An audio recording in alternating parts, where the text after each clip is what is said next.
These huge mistakes are holding you back, and I don't care what rank you're in, this is the biggest mistake that everyone is making across even the highest ranks of play. We're going to be doing a fundamental breakdown of positioning, space, and crossfires so that you can create proactive plays that win you team fights and win you games, and showcase many of the top mistakes that even the best players in Marvel Rivals are still making to this day. Now, if you're enjoying more advanced content like this, then do me a huge solid and smash that like and subscribe. And definitely check out the Marvel Rivals Academy. Links will be in the description down below. 30 days of free coaching, and let's get into it. Now, there are a ton of huge mistakes that people are making in high elo, but let's first talk about the #1 mistake that people in low elo are making on this map and other maps like it. Specifically, it's fighting way too far up. So one of the things I've been looking at is I've been looking at codes of people underneath the platinum rank or platinum lower, and people are fighting all the way up in this space over here, like way up. So if I'm on defense, that would be like me fighting all the way right here, fighting here, fighting here, fighting here. And they're fighting way too far up. And if you ever look at, you know, any high rank play, they're never fighting all the way up here. And there's a couple of reasons why you don't really want to fight all the way up here. The first one is you don't have great cover. If I'm playing here, if I'm playing here, I don't have any form of natural cover. And I really want you to think about what piece of cover are you going to use to deny enemy fire when you don't want to fight them. So you could hypothetically play here and challenge enemies briefly while they come up here. But this is a corner that you would play and you use it because it's a piece of cover, right? I don't want to be playing them here. I don't want to be fighting them here. I don't want to be right here, right? I want to have a piece of cover. So you need to be thinking about what's the cover that you're using, and also good positioning. So high ground is extremely powerful, and giving yourself options in a fight is really important. So for example, there's a lot of really powerful defensive positions like this that give you both cover and high ground. And if you don't want to fight enemies, you can, you know, use this as a cover. You can also use this as a cover. So these are all pieces of natural cover that you can use to deny enemy line of sight and not challenge them. So that's one of the main reasons we don't want to be fighting up in this space, because there's not great cover here to protect us. And then even more than that, it's also too close to the enemy spawn. So enemies all up here, they have spawn advantage because their spawn's right here, and our spawn on defense is all the way back over there. So if we take a fight right here and, you know, they lose 2 people, we lose 2 people, they're going to respawn right there, and eventually they're going to force us out of these positions, and they don't have to walk very far to do so. They can even get some value even from inside the spawn. So we don't want to fight anywhere in this upper position almost ever, apart from a couple specific examples. Maybe if you're in an all-in dive, you know, characters that can use hypermobility around this parts, so you can go in, you could dive the backline, you could get out, or if you're trying to pull people off like with Spider-Man or something like that. So this is not the space you challenge. So this is not where most people make a mistake, though. This is just specifically low elo, and I wanted to talk about it here. And I find that it's common on a lot of maps that people fight way too far up in low elo. They're not fighting in the natural breakpoints of the map, and it shows that they haven't watched enough people play the map at high level. I'd highly recommend watching streamers, watching how they play, watching where they position in like the default neutral position. Where are they positioning? Okay, anyways, moving past that, what are the ways that people mess up this point that show a deeper problem in their understanding of Rivals?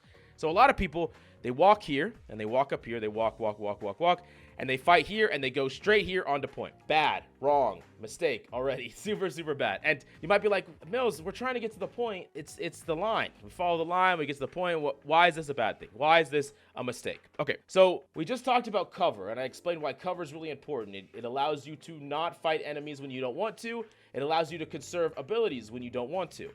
If I'm a tank, let's say I'm a Magneto, in order for me to walk from right here to right here, and I'm being shot the whole time. Imagine enemies are right here.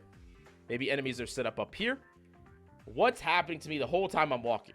From here to here. I'm taking damage. I'm getting shot at, right? So if I want to deny that damage to me, I got to pop a shield up. I got to pop a bubble up. And what happens if I'm here and I got no bubble and no shield? Well, I'm just going to be taking damage. I'm going to be eating freaking damage. And there's a lot of places, here, up there, that I could be taking damage from. A lot of places. So in order for me to even get to where I want to go, I'm using all my abilities just to get there without getting hit by a stun, without getting hooked by Bucky, without getting shot in the head by Hawkeye. I'm using a ton of abilities just to do that. But let me ask you this. Now that I'm here, then what? I'm here. I'm on the objective. But guess what? I don't have any of my abilities now. I used them all. So can I fight?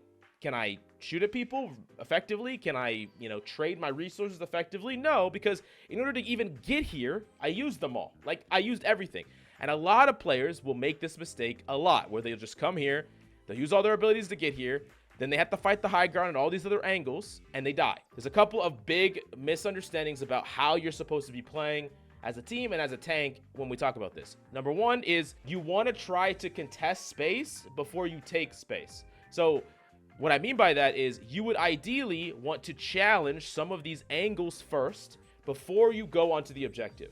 This objective right here is not your primary objective. That's not what you're supposed to do first. You're not supposed to beeline to this and instantly, try to cap it, because if I stand on this for, 10 seconds, but then die, who cares, right? What I'm trying to do is I'm trying to clear out certain areas or secure an advantage for my team, get kills, so that we can actually win the team fight and then take the objective, right? And so what does that actually look like? How can you make it so that you're not going to point and just falling over and dying? And another thing I wanted to add here is that once you're on point, I want you to think about where is your cover. If I'm here on point as any character, that could be a tank, a support, or whatever. If I'm standing here, what am I using to deny enemy line of sight? We talked about it before, how having a piece of cover is so important. If I'm here, where's my cover? What am I hiding behind? I have nothing. I mean, am I rounding this corner? It doesn't deny this peak. It doesn't deny this peak. So where am I going if I'm here? If I'm sitting right here, where am I going?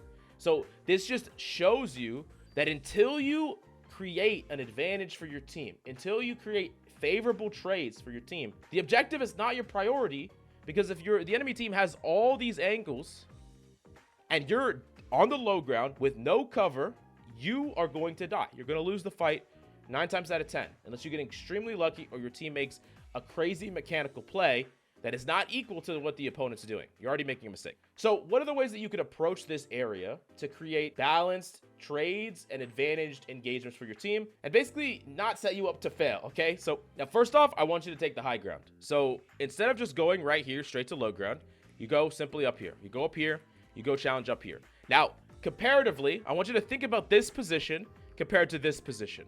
Think about the difference between this right here and this. What are some of the differences you could think of right off the bat? Now, the first one is that you're nearly level with this side, okay? So if I'm here, I am not looking up at the enemy team, especially with this slope. It's pretty steep here. So I'm not looking up at people shooting down at me from up here. I'm looking at them directly. So if I'm a Hella or a Namor or whatever, it's way easier for me to challenge directly across than looking up and challenging. They have an advantage in that slight high ground. The steeper the high ground, the higher the advantage. So this is a 1. 2, I can look at this one, and it's easier for me to challenge up here for 2 reasons. Number 1, I'm not as low, so it's not as steep, and I have cover. So if I want to go like this, if I want to go like this, if I want to go all the way over here and even use this potentially, it's not very big cover, but it's something. Or if I want to fight them a little bit, drop down, get healed, fight them a little bit, drop down, get healed. If you tell me, if I'm up here and I'm shooting at this person right here and I'm low, where do I go? If I take a ton of damage, let's say I'm in the Hella duel or the Bucky duel. There's not going to be a Bucky up there. Let's just say it's the Hella duel, okay? And they, I dink them, they back up, and they get healed from their team up here very safely. But they dink me, where do I go if I'm sitting here? Where do I go? I can't go anywhere. I have no cover. I have nothing. A lot of people on a lot of maps, they put themselves in positions that are all in. No options with your movement or anything. The only thing that you have is, I'm going to walk up and kill something, or I'm going to take some damage and use my abilities to get away. And that's probably not going to be enough. To be honest, if you used Bird here, it'd be super easy to chase you down and kill you. And a lot of people are doing this on characters that don't even have great mobility to get out. So you're, once again, setting yourself up for failure, as opposed to playing a position like this. I can fight, I can use this as cover in between my shots when I'm reloading, or when when I'm not actively shooting, I can hide. I have my crosshair set, so I pop out, shoot, pop out, shoot, pop out, shoot. If I get low, I can back up down here and give my supports time to heal me when they're not under pressure and I'm not under pressure, right? They're not getting shot, I'm not getting shot. We can get healed up, then we can walk back and challenge again. You set the terms favorably for you. So this is one of the many reasons why you want to take this. So you can go up here as a team, y'all fight for advantage. And here's a really important mistake. I don't want you to make this mistake. A lot of people will come, take this, and I've told people to take this, and I've told teams to take this. They come up here, and in coaching teams and individuals, and they'll instantly drop down to point. Why? Why is this bad? For many of the reasons that we talked about. Now, that's better. If you're going to all wrap up here and walk up here and then drop down, that's better than doing it this way, because at least your Magneto didn't have to use his shield and his bubble, and your supports didn't have to use all their utility in order to keep you alive just to touch the point, right? At least you had cover on your way to the point. So we're making progress here, but it's not better. It's not better completely than other things you could do. It's not perfect, okay? And the reason is because now we're once again on point with no cover. We have nothing. So it's not a favorable trade for us. You know, the enemy team could be up here, the tank can be up here applying pressure. Look for an advantage before they contest. And one of the reasons why people kind of constantly make this mistake over and over again is because defensive players make the wrong decision too. And what I mean by that is, the second an enemy team touch point here, a lot of defensive players are rushing to completely contest them. They're giving up all their positions. I've seen tanks be up here on good positions. I've seen DPS be up here. I've seen supports be up here. And the second an enemy team touches the objective, they're like, we got to stop them. And they run off their high ground position and go straight down. Once again, boom, bad, really, really bad. And the reason is because it's not about the objective here. It's about winning the team fight. Are you going to win the team fight by instantly dying? Are you going to win the team fight by giving your team easy trades on you? Are you going to win the team fight by giving your enemy team an opening to kill you? No. You're going to win the team fight by trading your resources better with better positions, because good positions make it so that opponents have to invest more resources to maintain a neutral state, right? If they're in a bad position where they're constantly in the open, they're having to use all their abilities just to stay alive, right?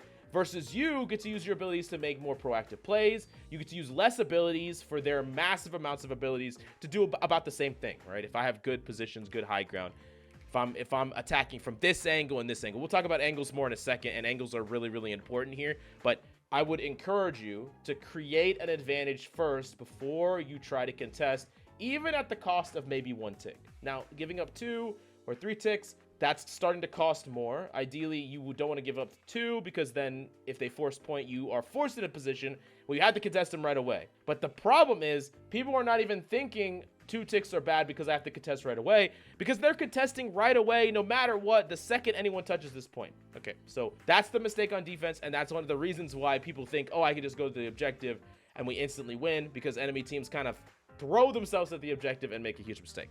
So let's go back to offense. Let's go back to attack and talk about when you should actually drop. So typically you poke, you apply pressure, you're trying to find some sort of advantage. And once you see that advantage, you can send some presence to the point. I wouldn't suggest dropping everybody, but I do think it's reasonable to drop, 1 tank here. And this is when I say create an advantage, maybe you forced out some cooldowns. Maybe you got a pick. Maybe you forced an enemy away from this position, or you forced an enemy back this way. You flushed out some area, right? Not only can enemies no longer be in this spot because y'all went there as a team and they can't play there, but you forced enemies out of some other position or forced them out of cooldowns. So then now you're adding additional pressure, and the enemy team have to make a game plan around that. You don't want to drop everyone here, and the idea is that you're putting someone on point that can stay there, and they got there, they have all their cooldowns, and the other team still stays in their strong position. You got your supports up here, you got DPS up here, maybe even another tank up here. They're quote-unquote deposited up here. So they're still here maintaining the strong position, and y'all gained an advantage before y'all did this. Y'all gained an advantage before you challenged the objective. Now, if you're up here as a team, and the enemy team are not playing this great position, they're playing low, keep fighting and fighting and fighting until y'all get an advantage, because y'all have a fundamental advantage. Like, y'all don't have to jump onto point, because eventually y'all will win that fight because y'all have better lines of sight. Now, something that you can do, if enemies let you do it, is actually go through the bridge and go around. It's very strong to go here and challenge enemies directly this way on this side, or take control of this entire space. Like, as a tank, that's the dream, is to take control of this space, because this position right here is very strong. There's 2 positions that are super strong on this point, and it's because of their verticality. It's here, it's vertical, it has good line of sight, and it also has great retretion back to 2 different health packs here and 1 over here. And then this position up here, which is absolute height. Harder to contest. We'll talk more about this spot in a second. So if they give it to you, you could even go across here as individuals, or, as entire teams. If I'm a DPS right here, very strong, because if enemies back up this way, this space is no longer safe. They can take damage if they're here, and I can, play from this position. It's really good. But I will say on defense, as you climb, this bridge is very important to destroy. It's one of the most important things to destroy every single time. If enemies, especially if they come up to this ground, you destroy the bridge, you break this bridge so they can't cross it. Now, in low elo, in any rank that's less than Grandmaster, to be honest, or even Grandmaster, no one's destroying this bridge, but no one's using this bridge. Like, it's not even being used at all, so people aren't being punished for not destroying it. But if you see that it's not broken and you have this space, crossing this, super, super strong. Very, very powerful, creating a lot of pressure from multiple angles. And now let's bring this all the way back to the thing that I want to talk about the most, which is about multiple angles. And it's about how strong multiple angles are. Because there's something about this map that people are not doing that is actually just broken. And it shows people's misunderstanding of how to create angles in Crossfire that can win you team fights. So we had talked about the importance of cover. Playing behind cover, playing behind little angles, and denying line of sight, right? You know, having a corner, a piece of cover like this is okay. Having a corner like up here is super strong. Corners like this are super strong. Corners like this are super powerful. Places that you can fight when you want to fight and not fight when you don't want to fight, right? Good positions give you the terms of the engagement. You know, if the enemy team has a piece of cover and I am in the open, they get to set the terms. They get to fight when they want to fight. I don't get to fight when I want to fight. If I don't want to fight you, I don't have a choice. I'm in the open. If they don't want to fight me, they can go behind cover. So they get to set the terms of the engagement. Super favorable for them. So with all that being said, there's ways to make certain positions with cover weaker, and it's with the cross angle. So this angle right here, let's just say I'm an offensive player and I have this angle. Now all of the sudden, this spot does not work as a piece of cover, because if I'm here, I can stop peeking this spot and I can stop peeking down here. But how far back do I have to back up so I don't peek this window? So now I'm here, but guess what? I'm fighting this person, but am I fighting anyone over here? Am I contributing to any other fight over here? No. So that's what a crossfire does. It creates people, it lets people get caught out because they're not in a position to deny multiple angles. They might be in a position to deny one, but not another, and then they'll die to the other one. Or it makes them less effective because they have to give up more space because they need to be in another position that is good against two different angles, which means they're going to be less effective at applying pressure, you know, using abilities, applying heals for their team. Okay, so how to create a crossfire like that? And what is the reason that I say a lot of people are messing up here? Well, for one, people are not even trying to take this angle. And I think this is one of the most important angles to take, especially as a DPS player, is challenge, go up to this lip, and there's a lot of characters you could do it on. You could do it on Hela, you could do it on Namor, you could do it on Punisher, you could do it on Star-Lord, you could do it on Solak. There's a lot of characters that could take this lip, walk around this lip, and fight from this position. Now, if you're a ranged DPS like Hela, you don't want to fight this position until your team have already taken their position. Now, if your team are going main, you know, so be it. Wait for the moment that they apply a ton of pressure before you challenge. If your teammates are going top, the idea here is that you wait for the enemy team to start committing, and then you challenge up here. And the reason that you challenge up here is most of the time when you challenge this, people are going to be playing around these pillars or right here, looking that way, and they're just going to be, you know, free pickings for you to challenge them here and get some value and then dip away. If you need to, you can go drop down here, grab a health pack, or right here. Now, the thing is, if you're an individual, you don't want to challenge this too early, because if you challenge this too early, you take some damage, you get flushed out, you don't have a great position. I think timing is really important here, and it doesn't matter if you're a dive character, whatever. You don't want to even show your face in this angle until your team is applying pressure, because you cannot be the center of everyone's attention. The idea here is that you're slipping yourself in when enemies are focused on your team and your team is applying a lot of pressure main, right? Or up here. Ideally, your team is routing up here. The second they challenge and apply pressure, then, you know, then at that moment, you're popping up here. You're looking for an advantage, right? Now, the way to make this stronger, even stronger than what I talked about, is by sending someone else with you, typically a support. There's a couple supports that can take this angle. Most notably, it's Jeff, it's Rocket, and it's Loki. I think Rocket, Loki are going to be a little bit easier to or better, I think, but you could do Jeff as well. And the reason that sending a support and a DPS on the same angle is so strong, and one of the reasons I think DPS support duos can be amazing, if you do this, only if you do this, is because that same example, if you're a DPS, you take a little damage, you have to back off. You don't have any help here. If your team is all over there, your whole team, and you're over here alone, you take a little damage, you have to back off right away. But if you have a support with you, they can keep you up and let you constantly re-challenge the angle and even help you challenge that angle, apply pressure from that angle, deal damage from that angle. So it makes the angle much more threatening and a lot harder to contest from the enemy team. They can't just glance at you, do a little bit of damage, and be like, okay, we don't have to worry about that angle anymore. They have to constantly fight that angle and either send a ton of people to contest it directly or respect the angle and back off, which is typically what happens. So let me give you this hypothetical scenario of how this point can be taken in like 2 seconds. Let's imagine that on defense, enemy teams are not here. They're not placing anyone here. They don't have anyone here. And for the most part, they're all set up here. They're set up here with the Punisher. They have a support up here. They got a tank up here, whatever, okay? And you send your team going height, like most of your team is going height. Your Magneto's going height, or whatever else you have, you know, your hodgepodge of other characters going height. But your Punisher, and you got a Rocket. Your Rocket comes up here. You come up here. Your Rocket can even throw a Res Beacon if he wants to, just in case. If you die, whatever, you're right back. Y'all both pop out of this angle at the same time your team starts applying a lot of pressure up here, because they went top, with the team up. And now you're a Punisher with the team up, and you literally insta-kill somebody, like, in 2 seconds.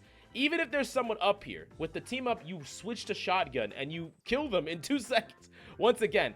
And even if you die, you get respawned right away, and your Rocket is there to heal you and apply pressure with you, and if he needs to, he can throw some heal orbs this way, if he absolutely needs to, which it's not even going to be an issue, because heals is not what wins this fight. You literally will win this fight in a matter of seconds. If you are not directly contested and dealt with, this is over instantly. Like, the fight is over instantly, because once you have this position, you're going to instantly catch someone off. If there's any tank in open space, they're going to die right away. Any support in open space, they're going to die right away. DPS, dead right away. Or the enemy team have to massively back off here, and then your team get to take the objective, start applying, you know, pressure on them challenging the objective, and they have to push back into here with someone that gets to play from a powerful position, and even has cover here if they need it to back off. You could even set up a turret here afterwards. Now, you could also set this up, like I said, with other characters. I think Hela and any other support. You could do Jeff. Loki going up here is really, really strong.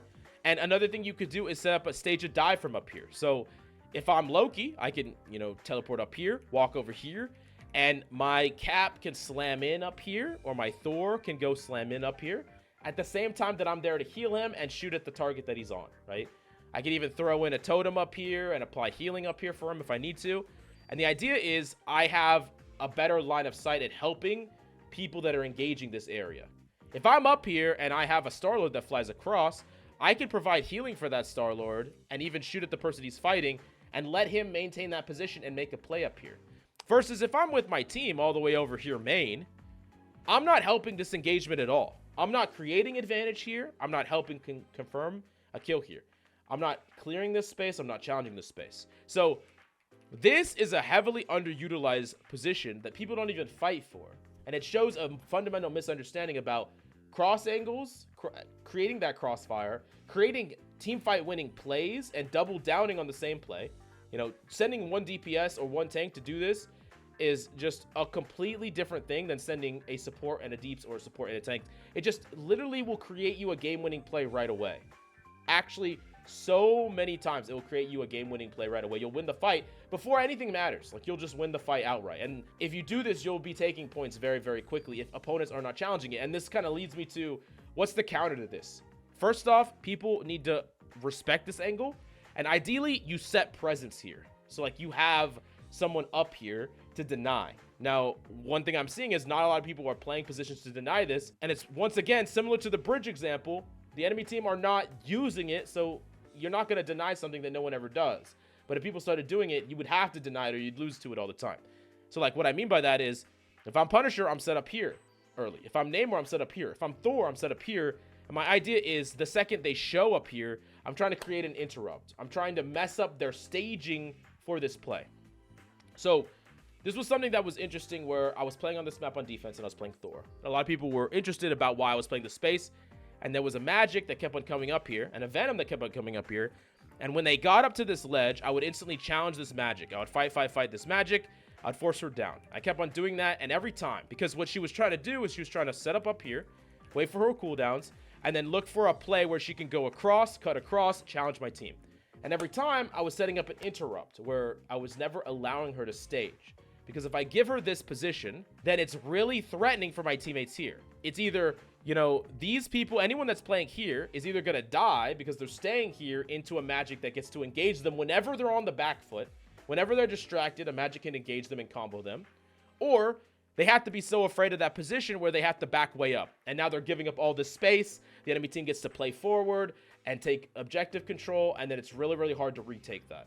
So in order to deny those things, you play up here and you deny what the enemy team is doing. You prevent them from staging so that your team can still occupy the powerful positions without being afraid of for their life at all times, right? That's something. So the entire game, I was just literally just denying enemies' positions, and it most likely won us that game because they never got to actually make a play. They were very ineffective. You know, the magic might get flamed. And it's funny because the magic was probably doing the right play where they were actually staging appropriately. It's important to understand that you need to deny these things as well. There's a lot of things I talked about specifically on this point, and it's not just this point. It applies to every single map and every time you're playing the game, where it's often a challenge of taking control of spaces that doesn't require you to use all your abilities, winning the team fight or setting up a favorable team fight for your team, and using places that have natural cover and trying to think about where are the best positions that do have natural cover. The thing that a lot of people will talk about is the L, the natural L, and what I mean by that is this is an L. You know, this is an L. It's just a place on the map that is like, it's a corner. It's a corner that you can use to do this. And there's L's everywhere, but you want to go from one L to the next. So like if I was fighting here for a little while, for whatever reason, if I wanted to back off, I wouldn't play here. I wouldn't play here. I wouldn't play here. I would play until the next L, which is like this L. So I'd play all the way here, and then this is my L, right? This is my new L. And then this could be the new L technically. So anyways, that is basically a 101 of not only this objective, but things that you should be thinking about on other maps. If you're just constantly funneling in through the primary place at all times, you're creating really, really hard takes for your team.